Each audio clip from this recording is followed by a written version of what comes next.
여러분 반갑습니다. 말씀의 빛 성경 강의 시간입니다. 말씀에 대한 반응이 인생의 성패를 좌우합니다. 우리가 정말 인생에서 성공하고 싶다면 우리는 말씀에 대한 좋은 반응이 있어야만 합니다. 주님께서 이 씨 뿌리는 비유에서 말씀하시지 않습니까? 그 네 가지 밭이 있었는데 마지막 좋은 땅에 심겨졌다는 것, 그것은 말씀을 착하고 좋은 마음으로 잘 듣고 그리고 지키고 인내하여서 마지막 결실할 때 그것을 좋은 땅에 떨어진 씨다라고 말씀을 합니다. 그 씨는 말씀이지 않습니까? 그 말씀에 대한 선한 반응, 그리고 그 말씀을 잘 듣고 지키고 그리고 열매를 맺을 때에 그 사람이 인생에서 진짜 성공한 사람이다, 복된 사람이다, 그렇게 말씀을 합니다. 우리 삶 속에서 정말 성공하고 싶다면 우리는 말씀에 대한 제대로 반응이 있어야만 합니다. 제가 말하는 성공은 단지 부귀영화와 무병장수, 또 어떤 물질적 축복, 이걸 말하는 게 아닙니다. 하나님 마음에 합한 인생을 사는 것, 그것이 바로 성공이지 않습니까? 우리 삶 속에서 하나님께서 인정해 주신다면, 그래, 네가 잘 살았다, 그 하나님 말씀 한마디라고 한다면 어떤 고난의 시간을 지나왔다 할지라도 그 인생 성공한 거 아닙니까?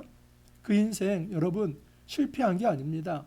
후회가 없습니다. 왜냐하면 하나님께서 인정하시기 때문입니다. 우리가 어떻게 이런 성공한 인생을 살 수 있을까? 딱 한 가지 답밖에 없습니다. 그것은 말씀에 제대로 반응하라.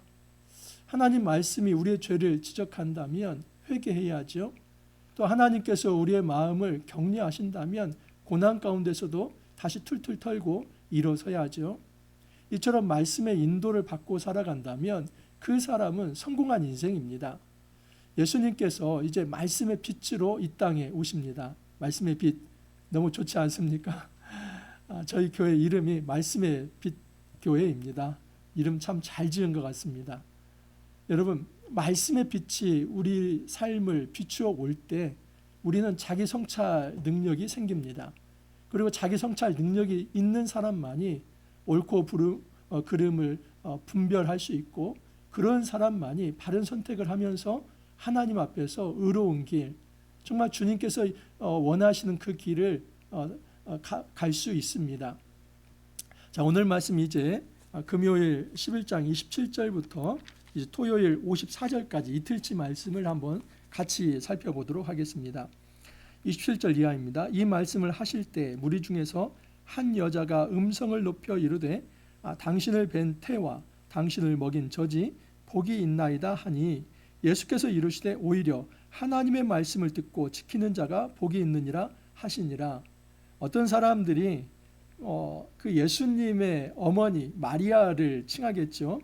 참 그 여인은 복도 많다. 속된 말로 말하면 저 여인은 뭘 먹고 낳아서 저렇게 좋은 아들을 두었나? 뭐 이런 겁니다. 그러면서 그 예수님을 뵌 태와 또 예수님을 먹인 그 젖이 참 복이 있다 하면서 부러워하고 있습니다. 정말 마리아는 얼마나 좋을까, 그렇게 부러워하고 있습니다. 근데 여러분, 놀랍게도 예수님은 다른 반응을 보이십니다. 오히려 하나님의 말씀을 듣고 지키는 자가 복이 있다. 너희들은 지금 나를 낳은 이 마리아를 복되다고 하는데, 아니, 내가 볼 때는 더 진짜 복 있는 사람은 말씀을 듣고 지키는 자다. 여러분, 이것은 예수님께서 자기를 낳은 그런 어떤 마리아에 대한 그 평가절하하고 비하하는, 그리고 무시하는 그런 말씀이 절대 아닙니다. 예수님은 공적으로 선포하는 겁니다. 예수님은 다른 본문에서도 누가 정말 나의 형제이고 또 나의 자매인가, 말씀을 듣고 지키는 자가 진짜 하늘 가족이다, 그렇게 말씀을 합니다. 예수님은 일관되게 새로운 가족이 형성되었다는 것을 분명히 말씀합니다. 분명 마리아가 예수님을 낳은 것은 정말 그가 어떤 다른 여인보다도 받은 큰 복이 있지요. 특권이 그에게 있었습니다. 하지만 예수님께서는 그것이 최고의 복이 아니라 오히려 정말 그것도 좋은 일이지만은 진짜 너희들에게 복된 것은 이런 정도가 아니라 말씀을 듣고 지키는 자가 있다면 그는 천국 백성이 되고 하늘 가족이 되기 때문에 그 사람이 진짜 복되다 말씀을 하는 겁니다. 예수님께서 이렇게 말씀하시는 것은 말씀에 대한 반응이 중요하다는 것이죠. 자, 그런데 예수님 보실 때 이 시대에는 그 말씀에 대해서 제대로 반응하지 않습니다. 거기에 대해서 이제 이런 비유를 드십니다. 우리가 모였을 때 예수께서 말씀하시되 이 세대는 악한 세대라 표적을 구하되 요나의 표적밖에는 보일 표적이 없나니.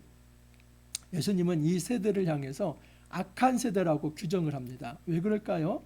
그들은 하늘의 표적을 구하지만 정작 그 표적이신 예수님이 이 땅에 오셨을 때 그의 말씀을 듣지 않았기 때문입니다. 그래서 예수님께서는 내가 보일 표적은 요나의 표적밖에 없다 하는 것입니다. 여러분, 요나의 표적이 뭡니까? 요나는 원래 이 니느웨로 가는 것을 싫어했습니다. 다시스로 도망가려고 했죠. 근데 하나님께서 이제 그 풍랑이 일게 하고 결국 이 요나를 바다에 던지게 합니다. 그래서 그 배가 잔잔해지는데 그 바다에 던져진 이 요나는 물고기 뱃속에 삼키워져서 3일을 지나다가 그 물고기가 이제 밖으로 육지로 요나를 토해냅니다. 그곳에서 이제 요나는 복음을 전하는데 그곳이 바로 니느웨이죠. 그래서 여러분, 지금 이 요나는 물고기 뱃속에서 3일 동안 있다가 다시 나온 것, 예수님께서 요나의 표적을 말할 때는 바로 십자가의 죽으심, 그래서 사흘 동안 죽으신 가운데 있다가 부활하신 것, 이것이 비유적으로 유비가 있습니다. 굉장히 이제 비슷한 부분이 있죠. 그래서 요나의 모티프는 예수님의 십자가와 부활이라는 것을 알 수 있습니다. 예수님 말씀하시는 건 뭐냐면 요나의 표적처럼 내가 이 땅에 진정한 표적으로 왔다. 여러분, 그 아수르 이제 니느웨에 살던 이 많은 백성이 요나의 말을 듣고 회개했습니다. 사실 이것은 요나가 원했던 것이 아닌데 놀랍게도 요나를 하나님이 보내신 표적, 하나님께서 보내신 선지자로 받아들이고 그의 말씀을 듣고 회개했던 겁니다. 예수님 말씀하시는 것은 이 요나는 하나의 그림자일 뿐이지 진정한 실체인, 진정한 선지자, 진정한 메시아, 진정한 하나님의 이제 어떤 대사, 그 분이 바로 예수 나 자신이다 하면서 내가 바로 요나의 표적으로 이 땅에 왔고 나에 대해서 이 말씀에 대한 반응이 너희들의 성패를 좌우한다. 그것을 이야기하는 것이죠. 그러면서 이런 예를 듭니다. 심판 때에 남방 여왕이 일어나 이 세대 사람을 정죄하리니 이는 그가 솔로몬의 지혜로운 말을 들으려고 땅 끝에서 왔음이거니와 솔로몬보다 더 큰 이가 여기 있으며. 예수님이 하시는 말씀은 이 남방 여왕이 솔로몬의 지혜를 듣기 위해서 오지 않았느냐. 근데 그 남방 여왕이 만약 이 시대에 왔다면 너희들을 혼낼 것이다. 나는 지금 그 솔로몬의 지혜를 듣기 위해서 왔었는데 지금 보니까 솔로몬보다 훨씬 더 크신 이 하나님의 아들이 말씀하시는데 그 솔로몬의 지혜 정도는 비교할 수도 없는 그 지혜로운 말씀을 하는데 너희들은 듣지도 않느냐? 나는 솔로몬의 지혜를 듣고도 기뻐했는데 너희들은 솔로몬보다 훨씬 큰 이 하나님의 아들의 말씀을 듣고도 그 지혜의 말씀을 듣고도 기뻐하지 않기 때문에 내가 너희들을 혼내야겠다, 정죄해야겠다. 남방 여왕이 다시 살아오면은 이렇게 이 세대를 혼낼 거라는 겁니다. 또한 여기에 심판 때에 니느웨 사람들이 일어나 이 세대 사람을 정죄하리니 이는 그들이 요나의 전도를 듣고 회개하였음이거니와 요나보다 더 큰 이가 여기 있느니라. 이 아수르 니느웨 사람들도 마찬가지라는 거죠. 이 사람들은 사람 선지자 이 요나의 어떤 회개의 메시지를 듣고도 회개했건만 요나보다도 훨씬 더 큰 하나님의 아들이 이곳에 와서 이 회개의 메시지를 전하는데 너희들을 회개하지 않는다. 참 너희들 미쳤구나.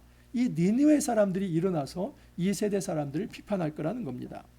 자, 그러면서 예수님께서 이런 이제 말씀의 빛의 그 어떤 비유를 말씀하십니다. 누구든지 등불을 켜서 속에나 마라에 두지 아니하고 등경 위에 드나니 이는 들어가는 자로 그 빛을 보게 하려 함이라. 내 몸의 등불은 눈이라 내 눈이 성하면 온몸이 밝을 것이요 만일 나쁘면 내 몸도 어두우리라. 그러므로 내 속에 있는 빛이 어둡지 아니한가 보라.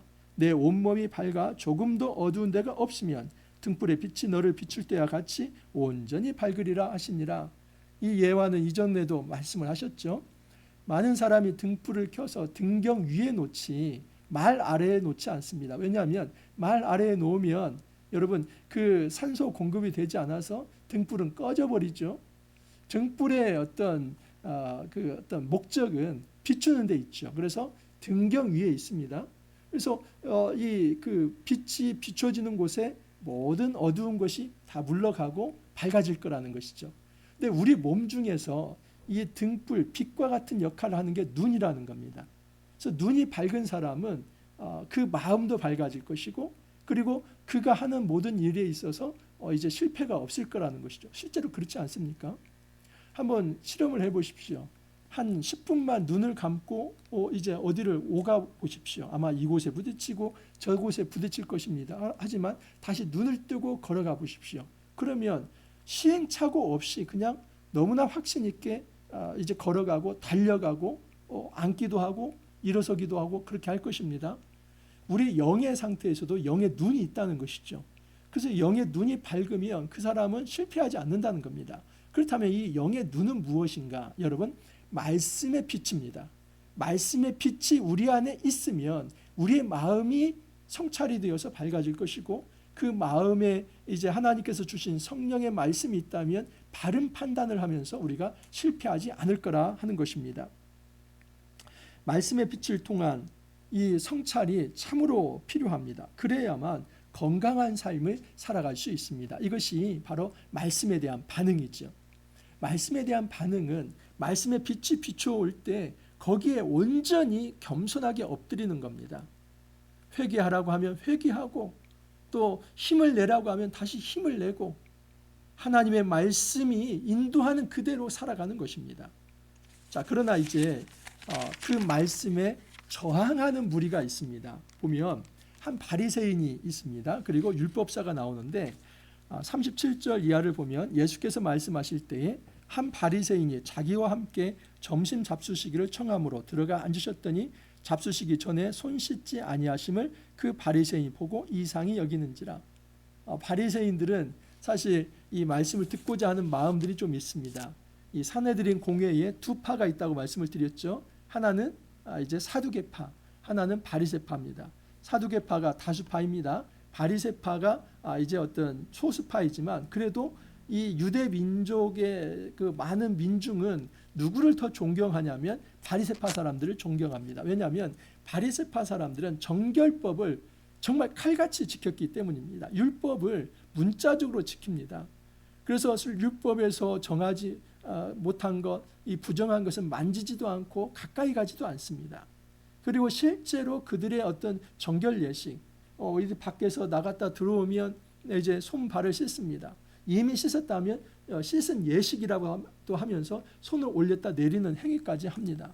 이처럼 바리새인들은 정결법에서 아주 그냥 최고로 존경받을 사람이 앞서가는 사람입니다. 그런데 그 바리새인이 예수님을 초청해서 식사를 하는데 놀랍게도 예수님은 손도 씻지 않고 그 음식을 먹고 있습니다. 그것을 보면서 바리새인들이 예수님, 이 사람은 정결 예식도 지키지 않는 그 율법에 대해서 이응자도 모르는 사람, 뭐 이렇게 하면서 이 예수님은 좀 랍비인 줄 알고 또 선생님인 줄 알고 좀 존경해 보려고 했는데 아니, 율법의 기본도 안 되어 있는 그런 사람이라고 지금 생각을 하고 있는 것입니다. 근데 여기에서 예수님이 물러나면서 그냥 대충 타협하면서 그래, 뭐 이 정도 내 타협해 주지 하고 손 씻고 먹는 게 아니라 예수님은 오히려 더 강하게 바리새인을 질책합니다. 그렇다면 예수님이 손을 씻지 않고 음식을 드신 것은 일부러 행하신 겁니다. 지금 이 바리새인들의 위선과 그들의 율법주의의 허상을 드러내기 위해서 예수님께서 그렇게 하는 것이죠. 주께서 이르시되 너희 바리새인은 지금 잔과 대접의 겉은 깨끗이 하니 하나 너희 속에는 탐욕과 악독이 가득하도다. 표리부동, 이 위선된 것을 이야기합니다. 겉과 속이 다른 것이죠. 겉은 굉장히 깨끗하게 합니다. 근데 그 속은 탐욕과 악독이 가득하다. 그 당시에 여러분 율법주의, 이 바리새인들의 율법주의는 무엇을 깨끗하게 하는 것이냐면 겉을 깨끗하게 하는 것입니다. 우리가 이 형식과 내용이라고 하는 게 굉장히 중요합니다. 사회학에서도 형식과 내용, 이제 어떤 형식과 구조 이런 것들을 굉장히 구조와 어떤 행위 이런 것들을 굉장히 중요하게 생각하는데 이 형식과 내용에 있어서 이 유대인들, 이 율법주의자들이 더 강조하는 것은 형식입니다. 율법주의라고 하는 형식을 지키면 그들이 구원받는다고 생각을 합니다. 그래서 그 형식 이면에 감추어져 있는 악독과 그리고 어떤 탐욕 이런 것은 밖으로 드러나지 않는 거기 때문에 이 형식만 잘 지켜진다면 그건 문제가 되지 않고 하나님 나라 들어가는데 전혀 손색이 없다 그렇게 생각을 했던 겁니다. 근데 예수님은 그렇게 생각하지 않습니다. 형식이 중요한 게 아니라 내용이다. 겉이 중요한 게 아니라 그 속이다. 그러나 그 안에 있는 것으로 구제하라. 그리하면 모든 것이 너에게 깨끗하리라. 예수님의 역동적 정결법입니다. 이런 구약의 정태적 이 정결법을 따라가는 사람들은 주로 형식과 그리고 어떤 의례, 제의 그런 어떤 밖으로 보이는 것 이것을 깨끗하게 하려고 하지만 예수님은 그게 아니라 그 속을 깨끗하게 한다. 근데 그 속을 깨끗하게 하는 것을 한 가지 예를 드는데 구제하라는 겁니다. 여러분 레위기 19장 18절 말씀에 의하면 내 이웃을 내 몸과 같이 사랑하라 그렇게 말씀을 합니다. 우리 하나님께서는 그 이웃을 유대인으로 한정짓지 않습니다. 왜냐하면 그 당시 이스라엘 사회 안에서도 게르라고 하는 이방인이 들어있기 때문입니다. 그렇기 때문에 여러분 지금 이 레위기 19장 18절 말씀은 단지 유대 민족을 위한 말씀이 아니라 모든 전 세계의 이방인들까지 포함해서 그 이웃을 사랑하라는 그것도 어디까지요? 내 몸처럼 사랑하라. 그게 말씀이고 율법이지 않습니까? 그게 율법의 강령입니다. 여호와를 사랑하고 내 몸과 같이 사랑하고 온 마음을 들여서 정성과 뜻을 다해서 사랑하고 이웃을 내 몸과 같이 사랑하는 것 이것이 율법의 강령입니다. 그래서 예수님은 어떤 의례적인 제2의 율법만을 지키려고 할 게 아니라 진짜 율법의 정신인 삶을 이 사랑으로 실천을 하라. 이 사랑의 실천의 삶이 있다면 그 사람이 진짜 정결한 사람이다. 예수님은 역동적 정결법으로 바꿔냅니다. 제의적인, 의례적인, 형식주의적 정결법이 아니라 삶을 통해서 이 어떤 바른 윤리적 삶, 그리고 바른 도덕적 삶, 특별히 이 사랑을 통해서 생명을 살리는 삶, 이 삶이 있다면 그 사람이 진짜 거룩한 사람이고 그 사람이 정결한 사람이다. 완전히 정결법을 바꿔내버립니다. 그러면서 이제 바리새인들에게 화 있을진저 세 번을 얘기하고 그 뒤에 율법사에게도 화 있을진저 세 번을 얘기합니다. 화 있을진저 너희 바리새인이여 너희가 박하와 운양과 모든 채소의 11조는 들이되 공의와 하나님께 대한 사랑은 버리는도다. 그러나 이것도 행하고 저것도 버리지 말아야 할지니라. 화 있을진저 너희 바리새인이여 너희가 회당의 높은 자리와 시장에서 문안 받는 것을 기뻐하는도다. 화 있을진저 너희여 너희는 평토장한 무덤 같아서 그 위를 밟는 사람이 알지 못하느니라. 이 바리새인에게 먼저 세 개의 화를 전합니다. 그건 뭐냐면 너희들이 11조는 잘 바치면서 공의와 사랑은 버리는도다. 다시 말해서 율법의 형식은 지키지만 진정한 율법의 내용인 의와 사랑, 정의와 사랑은 너희들이 다 내팽개치고 있다. 이것은 율법을 제대로 지키는 게 아니다. 또 화 있을진저 너희들은 회당에서 문안받고 인사받고 높은 자리에 이르려고 하고 그 명예욕과 권력욕에 사로잡혀 있는데 오히려 진짜 하나님의 백성 그리스도의 제자는 섬기는 자가 되어야 한다. 그 높은 명예욕과 권력욕만 가지고 있다면 그 사람들 화 있을진저 저주를 받을지어다 하는 것입니다. 세 번째 화는 너희들은 평토장한 무덤과 같다. 그들의 위선을 드러내는 겁니다. 누가 정결한 자인가? 이 손 씻지 않고 먹는 내가 부정한 자인가? 아니, 너희들이 바로 그 이제 겉으로는 손을 씻고 정결 예식을 행하지만 너희들의 속마음은 그 썩은 시체가 우글우글하는 그런 평토장한 무덤과 같다. 여러분, 이 평토장한 무덤은 회치를 해놓습니다. 근데 회치를 하지 않은 이 평토자장 무덤을 그냥 지나가면 유대의 정결법에 의하면 그 부정이 자기에게 전가된다고 생각을 하는 겁니다. 지금 이 바리새인들은 정결을 그토록 주장하고 그토록 숭상을 하는데 오히려 너희들은 겉은 깨끗하지만 속은 무덤이고 가장 부정한 자다. 예수님께서 질타하십니다. 자, 그러자 한 율법 교사가 예수께 대답하여 이르되 선생님 이렇게 말씀하시니까 우리가까지 모욕하심이니이다. 이 율법 교사는 서기관이죠. 이 서기관들은 그야말로 율법을 칼같이 지키는 자이고 이 율법에 대한 박사들입니다. 그래서 우리식으로 말하면 신학자들이라고 볼 수 있습니다. 이 서기관, 율법 교사. 그 율법 교사 그들이 예수님께 바리새인은 그렇다 치고 이 성전에 아주 우리 같은 이제 고결한 율법 해석자들인 신학자인 우리까지도 모욕하는 것입니다. 근데 예수님께서 물러서지 않습니다. 오히려 그 율법 교사에게 또 3번에 걸쳐서 화 있을진저, 화 있을진저, 화 있을진저, 화 있을진저, 또 너희 율법 교사여, 지기 어려운 짐을 사람에게 지우고 너희는 한 손가락으로도 이 짐에 되지 않는도다. 여러분, 그 위선적인 신학자 그리고 자기는 그 어떤 말씀을 지키지 않으면서 이 율법의 해석을 가지고 다른 사람들에게 어떤 짐을 지우는 그 당시의 서기관과 율법교사에 대해서 예수님께서 질책하십니다.